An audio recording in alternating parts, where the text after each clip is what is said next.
interesting and hot potato nowadays. As we have Pradeep, Viras and Raghava with me to discuss on the topic, followed by some of the insight from audience. So as we know, insurance industry basically works on the principle of risk management.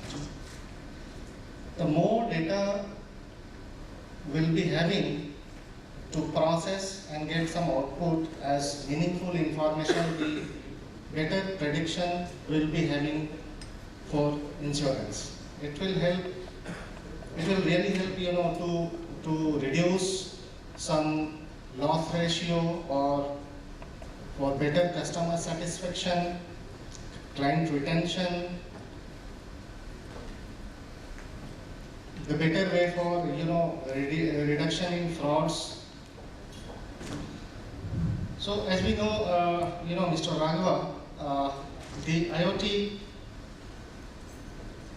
as of now we have approximately 20.4 billion devices connected.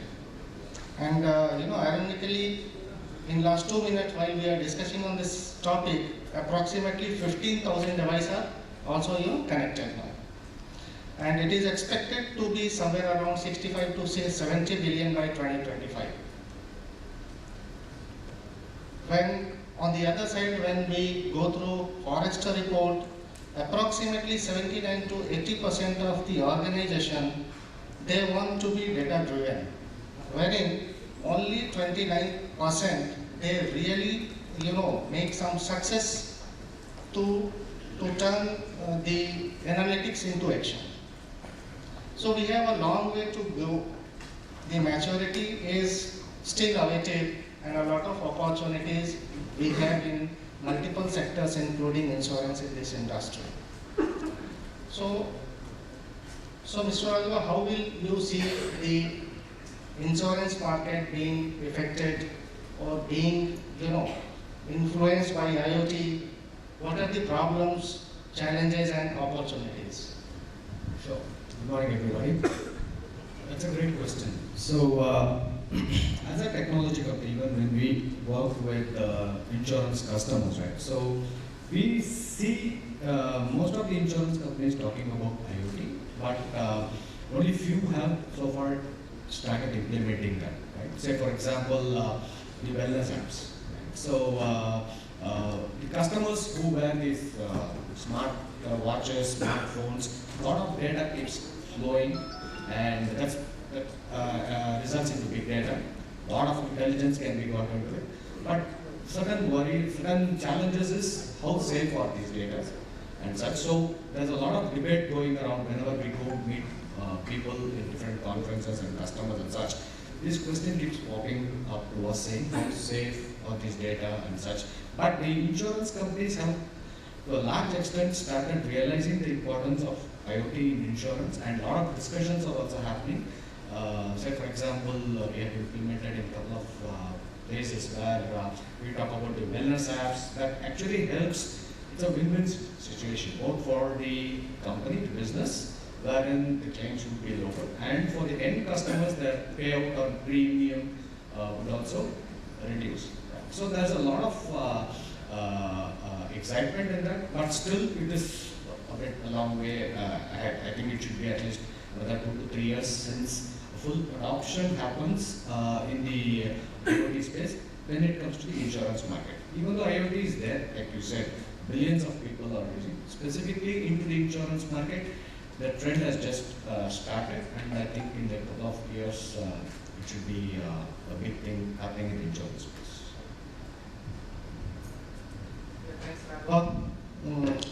So Pradeep,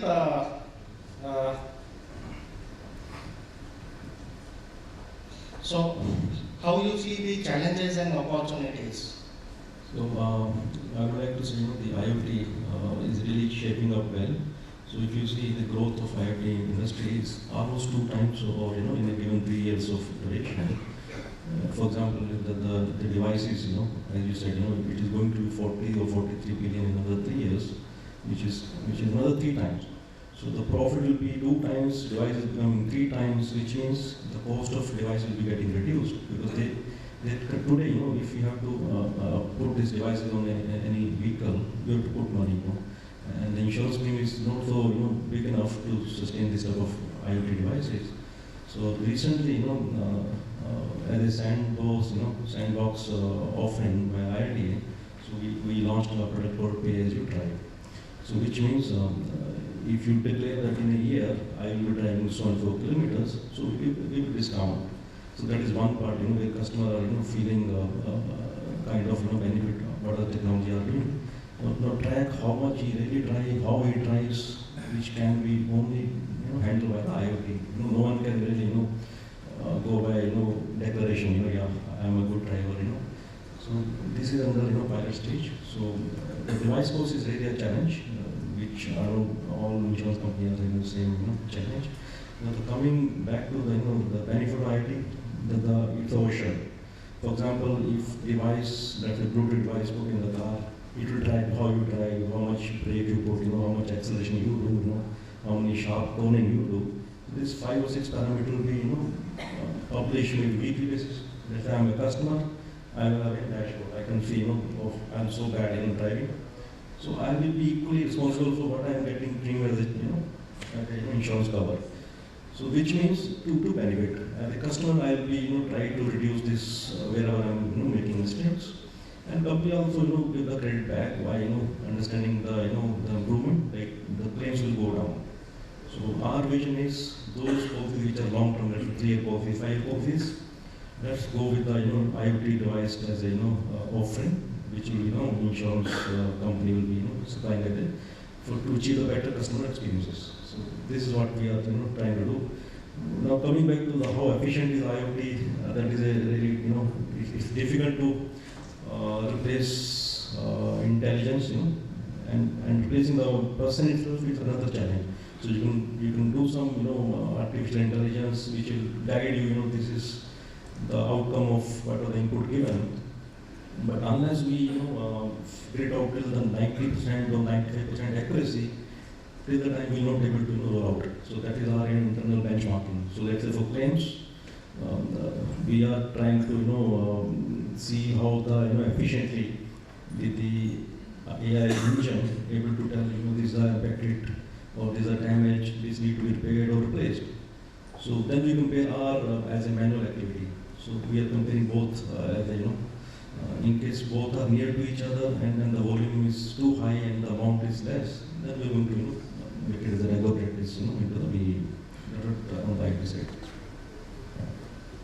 Pradeep, as you rightly said, the IoT and big data analytics will really help the insurance companies, not only insurance companies, but all the sectors for better total client experience, the personalizing some products according to client use.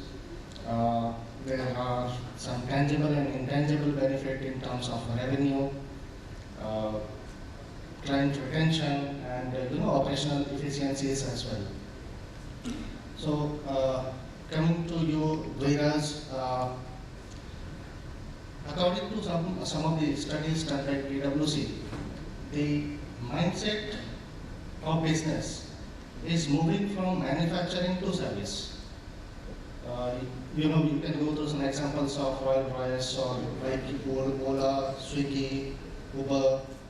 So what do you think? It's a transforming the business model from manufacturing to service, or it's the other way with help of IoT? Good morning, everybody. Actually, it's a very tough one to say. And what I can say is and kind of related to the previous questions also, when the way we are as of now is the way we used to behave, or where we used to visualize ourselves when we first landed with the computers, because the question is on the adoption. Now, if you break different parts, and coming back to that business model, but there are a few basic things that's getting addressed now. So, be it IoT or big data. So, one is capturing of the data. So, there are players who are specifically focusing on capturing this data more efficiently. So, as Pradeep touched upon, the cost of devices. So, they know, they need to improve and work on a cost of device. Then the adoption is going to be much higher. Similar things like now, I think just Raghav touched upon like how to improvise the AI/ML part of the algorithm. So people or the data scientists working there to improve their and the accuracy part that we talked about. So what is happening is like it's all happening in buckets. Now coming to the most important, which is like whether we do analytics or not, business is going to run. But business, a good thing about insurance is like it has been a data-driven business only. Like we always used to beat price, beat anywhere we used to call claims experience. Based on our experience, we are doing the pricing. So the fundamental assumption is we always used to take decisions based on data. Now what is improving is like for each of these aspects, like how we capture the data, how we through the capturing the data we are getting more granular. We are topping it with like how that same data can be used in multiple areas, and that's where the adoption is coming up, and how we can derive the insights. So these all pieces are coming together. So one way people talk about manufacturing to services, but if you see the services, it's getting compartmentalized. In other words, it's getting into a more of a manufacturing framework of assembly lines. So I don't know whether it's like, again, I'm not very aware of that study or how they are defining each of the components, but my belief is like it's going to be, the customers are going to win, the business are going to win because each of their decision, ultimately we are in a game of, like first things that we want, we are doing insurance because we want to help customers at the time of their need. That's like very genuine need, and that's why we want to give it back. If you see the new models, let's say like the Lemonade and stuff that's coming up, where they are saying that we are going to settle claim, we are going to take a small cut off and give it to the charity, and you can pick up your charity part.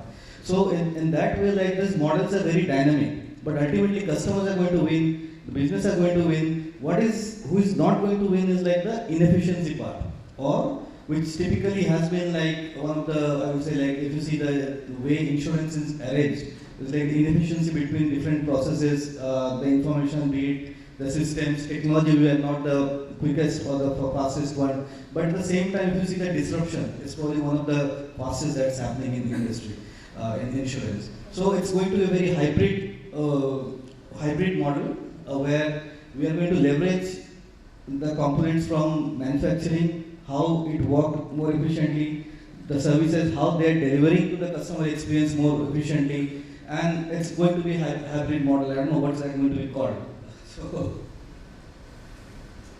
Yes.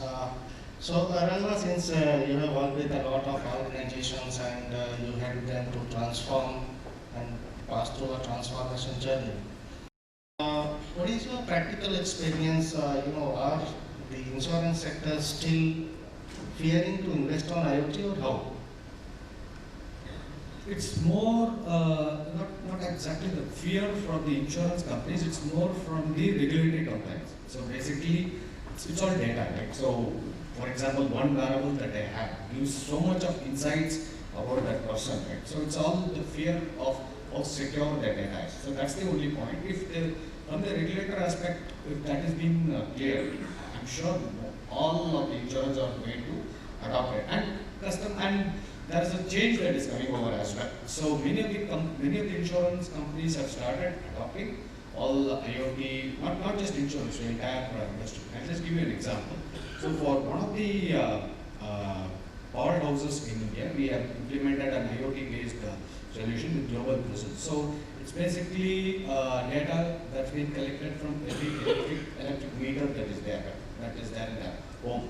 So previously it was all manual data that's being fetched, somebody goes physically reads it. But now, after implementing the IoT data, the volume of data that comes is something like 40x to 42x. That much of data is there, that much of intelligence we are able to get from those electric meters consolidated together. And that has actually helped the company and also the customers. So the company, meaning it knows exactly how much is being consumed, what are the leakages that are happening, how much the transmission losses are happening. So much of insights they are able to do. And because of that, they are able to take a lot of sales and marketing decisions. That helps a lot.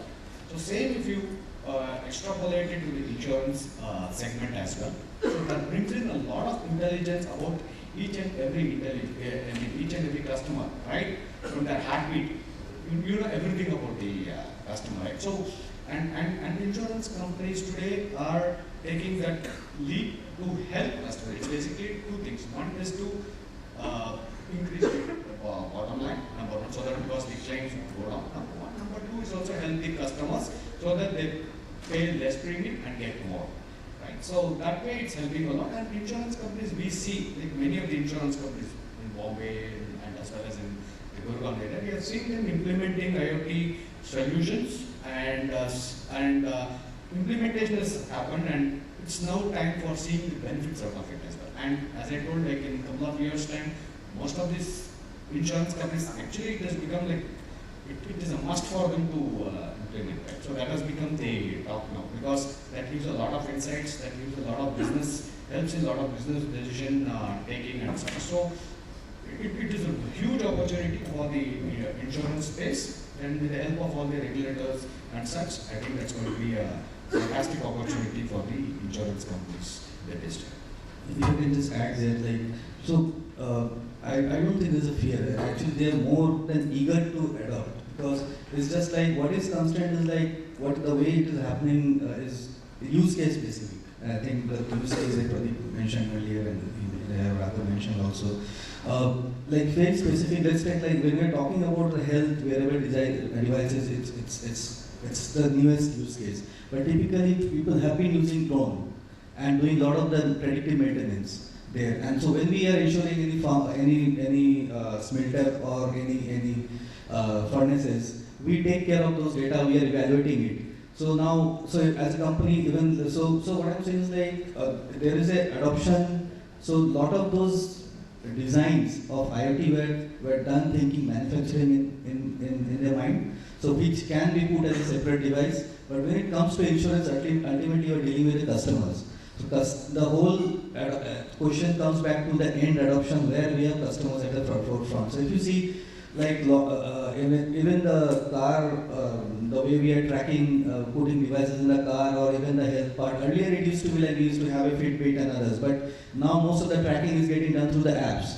So what essentially is happening? Everybody is trying to get into the system or the ecosystem is getting built. I think that's the new word, which is like all these components coming together to the way customers are comfortable with. And whichever use case is working is getting more limelight and we're getting more visibility. And I think thanks to our regulators also, they have quite openly approved a lot of the pay-per-use products which we have through the sandbox. So it's getting tested, experimented, and a lot of investments are coming up on that. So, in fact, I went through some article wherein a very interesting and practical example was given. One fine day, one gentleman went to school of his son, and he's donated one, smart classroom kind of to his class. And then he forget how to train and all to the school member. And suddenly, after 3 or 4 months, he went for parent-teacher meeting in the same school. And he met principal and asked how you are utilizing this, device of smart classroom, how it is helping our, students. Surprisingly, principal answered, so we don't know how to handle it, but yes, good, we are using the device as, projector for our classroom. So this is very practical scenario. When it comes to calculate the return on investment, what are the tangible and intangible benefits to organization? Then before investing, management thinks of how we can present the returns to board or CEO or CXO, to management or top management. And at that point of time, since we went through Forrester report, only 29% of the industry, they really turned successfully the analytics into action. So at that point of time, they really think of, is it a good time to invest on this device or how? But it's very good, the organization, the implementation partner, they are really working very hard to have very good use cases. And we see, while booking some tickets on we Make My Trip or IRCTC, we can get, very customized and personalized insurance. On 49%, I think on IRCTC and 250 rupees for air travel. So these things are very good for consumers also and for organizations also. While we proceed next, Pradeep, I just want to have some insight from you. How the insurance company are thinking? Are they thinking business first or technology first? So tough one to answer. Both sides is equally important, and because without winners you can't do any investment. That is, I am everywhere. So this IoT, the way our internal management has a vision. So see, the decision which normally taken to decide whether the risk is good or bad was only based on the data, the data which actually will have the underwriting team to go through. That was a traditional approach. Now from the data we convert into information. Now the data itself become a big data. So it looks like all the CIO need to be rebranded as CBI. This is chief big information officer, no more CIO, right?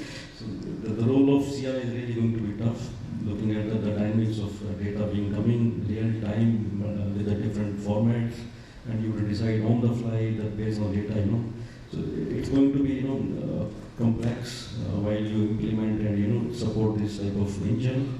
And the customer is going to vary demand, in nature. So he want everything, at a press of button. So that's what the business, of course, is going to be taken into a different, milestone base where you see earlier what happened. You collate the data and average it out. So let's say 1,000 people staying in a particular area. You see the how those people staying there and their behavior. Now it's other way around. From that you are meeting as a customer as an individual and trying to see their lifestyle. So it's from generic to again pinpointing a particular person being taking a policy, right? So which is you are either way you are excluding the person if he's really not good in the terms of parameter of health or something. But it also gives the benefit to average out those poor risks. If you're able to calculate the premium in a equating all the risk associated with the coverage, you are averaging out all the bad risk also. Both way it happens, right? So similarly, the risk is going to be controlled at every day, every second, not only the end of the claim. So for example, if you look at, let's say, the operation which is happening, let's say if you're driving a car, right, versus driverless car, the scenario will be totally different. If a person driving a car, chances of accident are more. That is one part. Secondly, the damage will be more. That is an additional overhead. But if it is a driverless car, it will definitely the reduction in the accident, plus the impact will be less because there will be devices which will stop the damage part, maybe stopping the movement of collision more. Right? There are two aspects into those IoT related when you implement it. So I think it is going to be really going to change the game. For example, we run behind the customer to buy a policy, right? If I'm a good driver or my behavior is good, he will be sharing his data to the insurance company and ask with my based on my attribute what could they be doing. So it will be other round. Other insurance company going for selling and the customer saying, you tell me what you can offer me, right? This is going to change the game. Yeah. If you can just add, there's I have a belief there is no options. So if you see the way technology, so there's been constant increase in respect to the technology, where it's not only getting adopted, but they're deciding. There is a reason for that. If you see today's, our main competitors are not our peers we are working, because we are more or less in the same gear, we are trying to do this. But probably the biggest threats are the customers base we have, let's say with the Google or the Amazon or the Facebooks. Suppose they want to launch it, how to tackle that? Now, if you see, this is very light. The OpEx and the way they work and the way the ecosystem is designed there is quite light, quite flexible, compartmentalized. You can plug in, plug out, create a lot of the things. They don't need to So, and I think it's not like we can't do it. Like we have to take care of our existing customers, existing legacy, and we have to ensure like we are doing the right things for our existing customers, and so what I'm saying is like, but that's what we have been doing. But next generation customers are also much more aware. They probably, as of now, mobile is probably the go-to source, and you need to work in terms of getting that attention, share of attention. Like if you remember, like earlier while working with the banks and the insurance, we used to talk about the wallet share. Now we are all trying to get into like the share of worry. We are in a game of probably taking care of the customer worry. So we are trying to see that share of worry how we can do. But these other players are much ahead. There is like they're into our everyday life, starting from shopping to the way we are interacting. Now we have to think. So that's what I was telling. Like there will be a new game, new business model of the ecosystem. To your previous earlier question as well. I don't know what that's going to be called, but definitely it's going to be huge benefit in terms of technology driven. So as of now, again. So I don't know if any company who will say no to any technology, maybe they can park it for this year for certain reasons and they may invest on others. So that's why you will see that a lot of investments are also there on the technology side. All of us are sitting here, that's probably a big part of the audience. So huge, so business models are the fundamental ways how we operate, and how to do that in a more efficient way. Technology is playing a big role, and I think the respect is going to be much higher going forward, including dominating it. And it's very evident from the leaders who are the CEO from the technology background as well. Pradeep and Viras, both should, technology and business both should go hand in hand, and technology must enable business to do better and have better, profitability. According to some study by Cisco, there are approximately 800 zettabytes of data. So it's going to be a big challenge for our organization to safeguard data and data security of IoT devices and other data. So please help with some insight how to take care of that.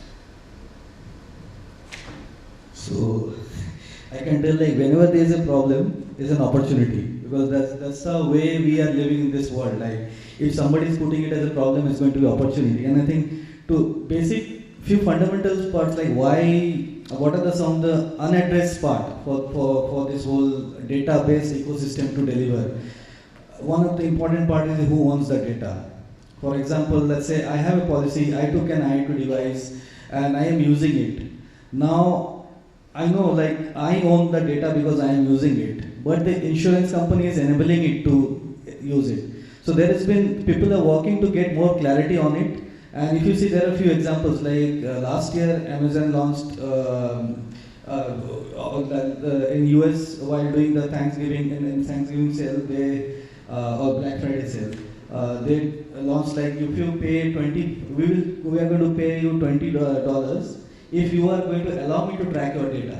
Now what is happening is, like, putting the customer consent in place. So even like for our Indian market also, we are very strict in terms of using the data, especially insurance. We take customer consent before sharing the data and stuff like that. So a lot of this. So I'm sure there will be framework, which again, I said, I am not an expert on that, but there will be framework which will be designed and which will take care of it. So what I can say is, like, now you can see, like, other GDPR and stuff coming up.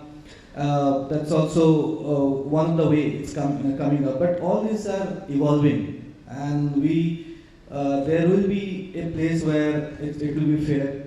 Right now, it's more like some of the cases you will see people.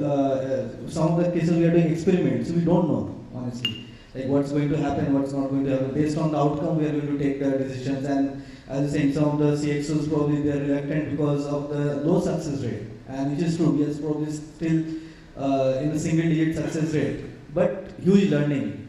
We have to look into failures like the huge learning rate.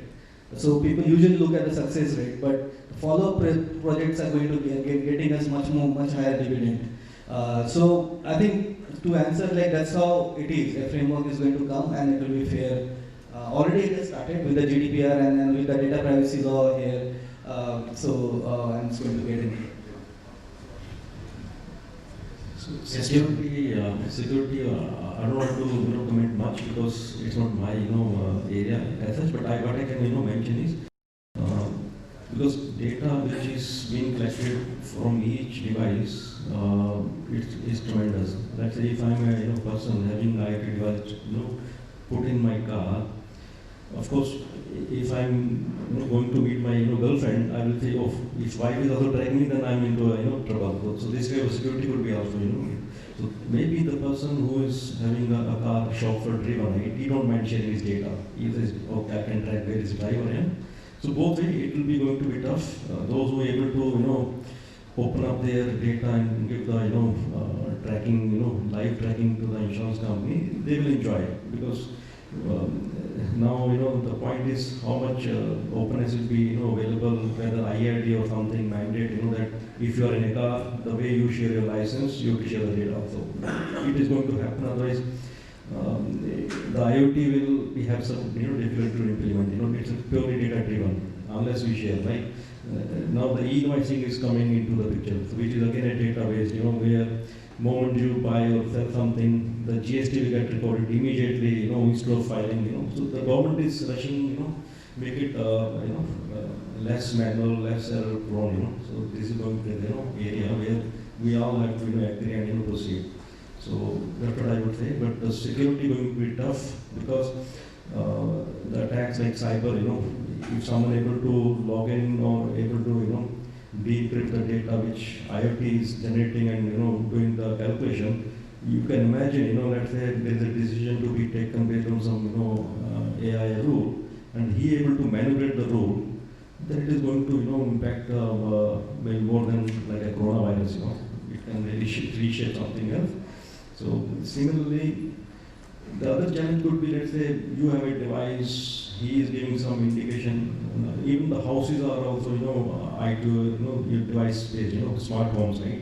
So let's say you get alert, of you have less milk, you buy milk. Now the same as you go to your wife also. So both are coming with milk, double the capacity. So this kind of maybe initially challenge will be there when the data get consumed by each participant. And going forward, it has a lot of I would say area of improvement, and slowly it is going to be part of our regular life.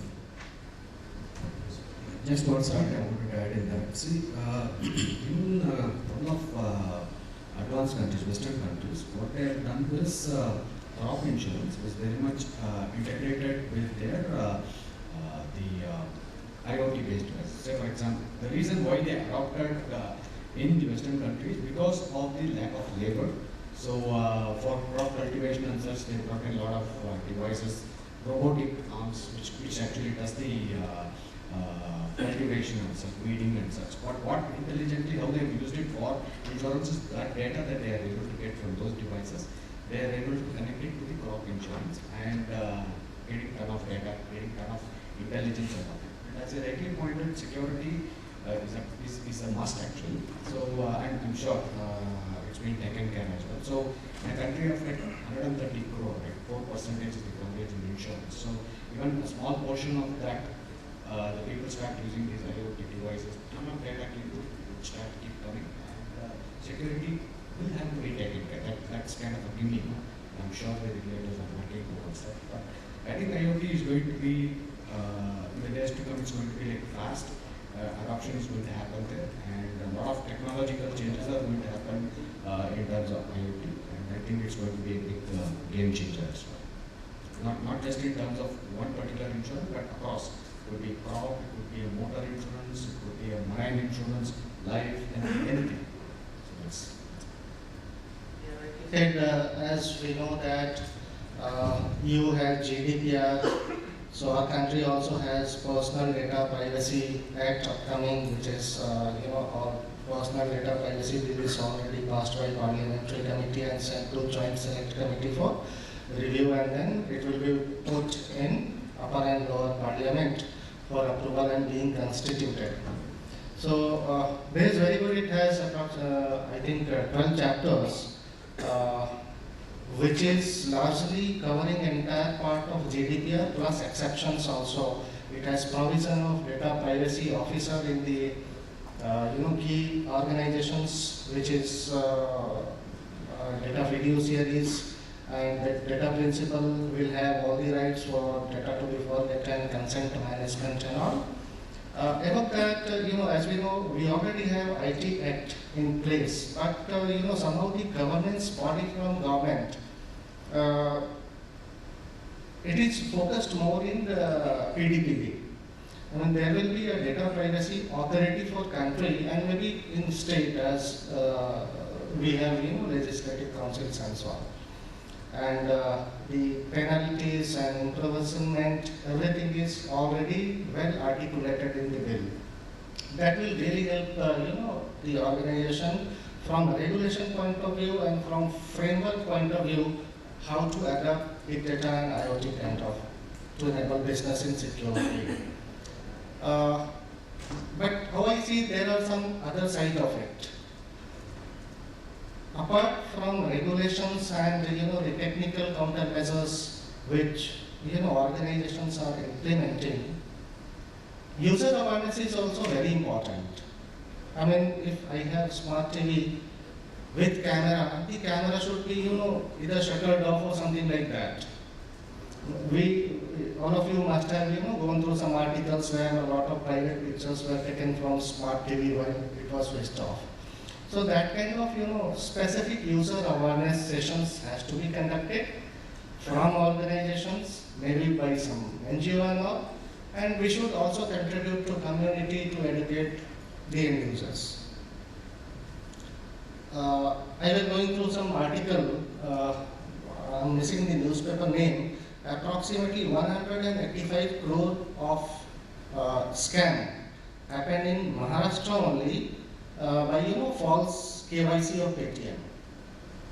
And only this amount is recorded, rest are not recorded. So we don't know what will be the impact and other side of it. So awareness is also very important. The consumers of insurance industry should be educated how to use it. So that's all, yeah. And as you know that cloud and on-prem infra, a lot of things are coming. So what is your views? What are the drawbacks if the IoTs are directly connected to cloud? What are the opportunities for organization there?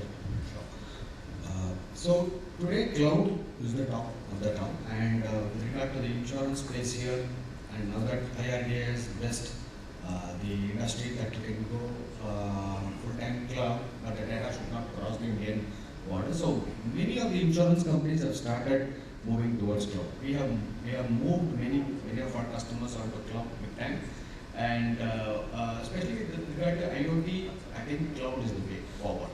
Okay, so if you look at these stats, right, globally, in regard to the big data, which is a subset of IoT. So overall, in the insurance space globally, an investment of $2.5 billion has been made last year. And in 2021, it is going to be $3.4 billion, like almost a 50% jump, or even more than that. Okay. So that way, the whole industry per se is, the insurance specifically, globally, is moving towards the IoTs, big data of the world. And cloud will play a significant role. And we don't have to worry much about the data and security aspect of it, because the big boys, basically the Microsofts and the Amazons of the world, they have kind of solved the security issues. Probably there could be some breach, but still they are owning those data centers. Right? So that much we may not have to worry, unless and until it's an on-prem. On-prem, the challenge will always be there that the data could be hacked by anybody, and there is always those bad guys just willing to hack. But when it comes to cloud, it is comparatively safer, and IoT would be mostly driven only by cloud-based initiatives.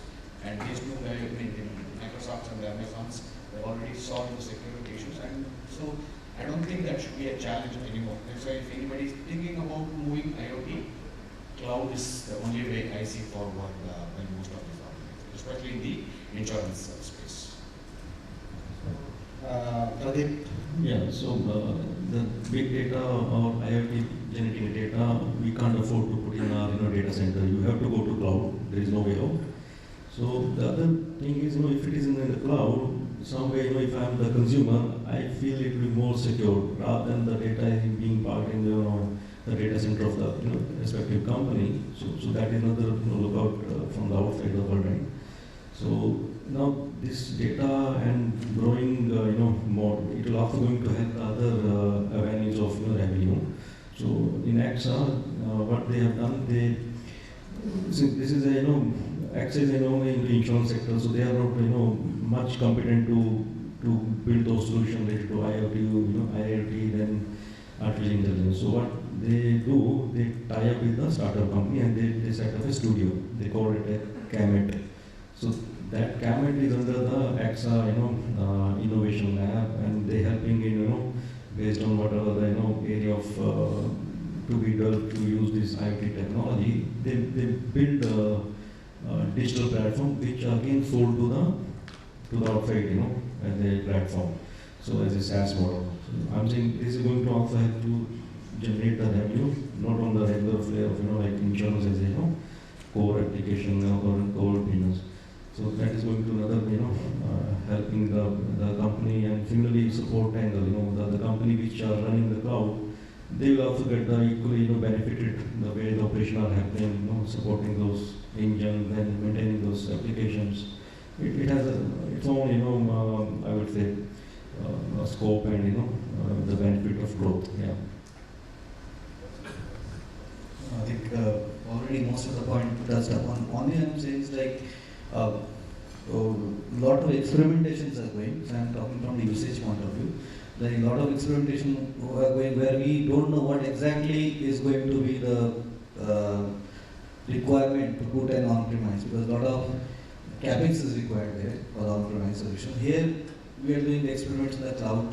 Whatever you learn, then we can discuss, and if it makes sense to have on-premise solutions. Few cases it won't be possible because of the huge infra requirement, as Pradeep touched upon, like IoT stuff. But there are a few cases like where it will be much more efficient, because for the cloud it's the upload, but there is a cost element as well once you start downloading both of them. So based on the use case, again as you say, like the whole thing is like it's based on the particular use case.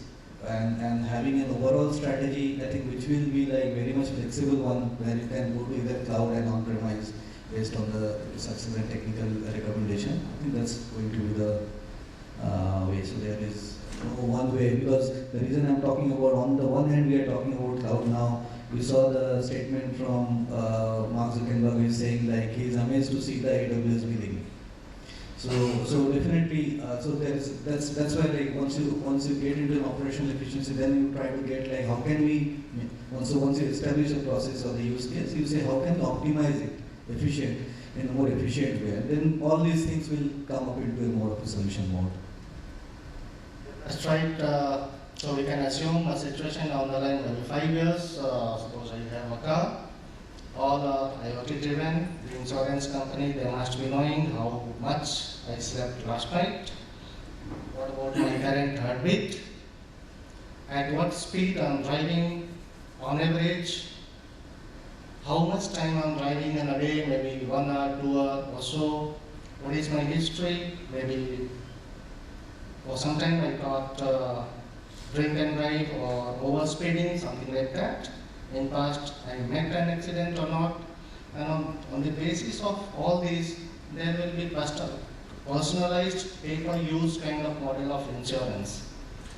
And in case by mistake, suppose we met an accident, the insurance claim must be automatically initiated, and while I interact with some agent that insurance company that we met some accident, let us go through some claim process. There will be, a lot of insight to me that you were driving at this speed, there is your history, the claim is already initiated, there are some formalities to complete for claim settlement, and at that point of time, we may come to know that, oh my God, we are interacting with some chatbot, not with some agent. So that kind of situation may, come down the line 3-4 years, and definitely those will be, agenda for panel discussion down the line 3-4 years. So, not taking much time, over to you, audience. Maybe some query or questions to address?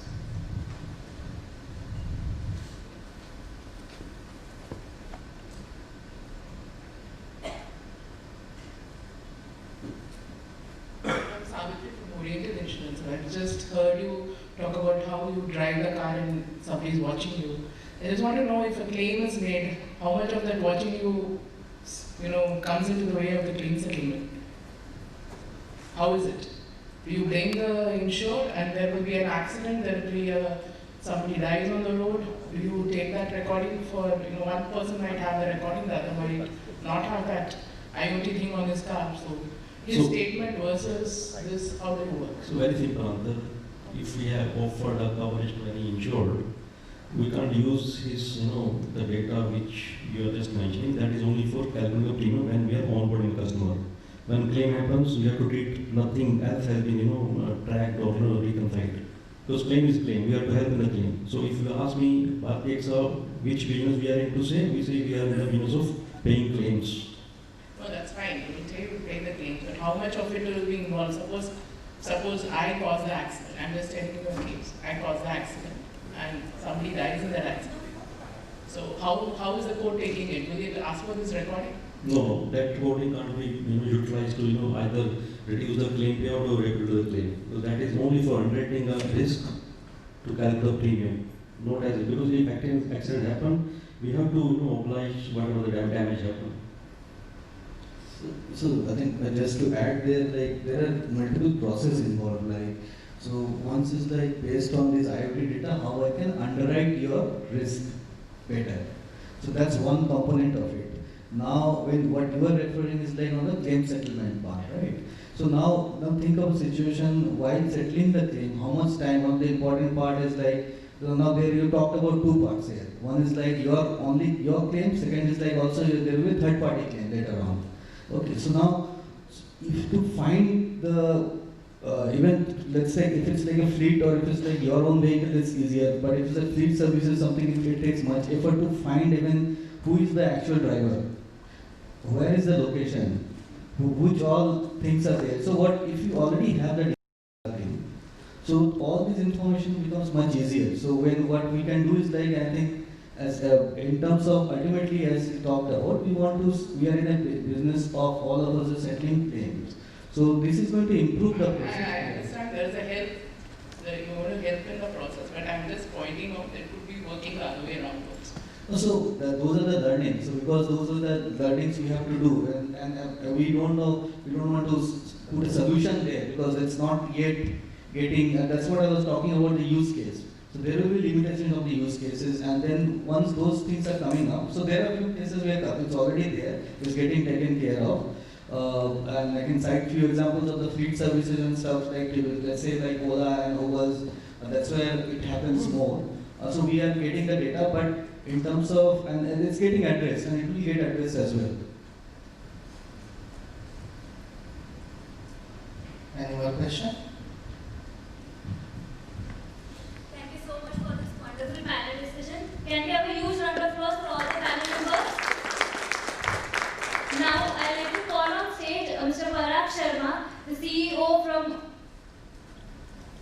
Mantra Labs, to please felicitate our panel members.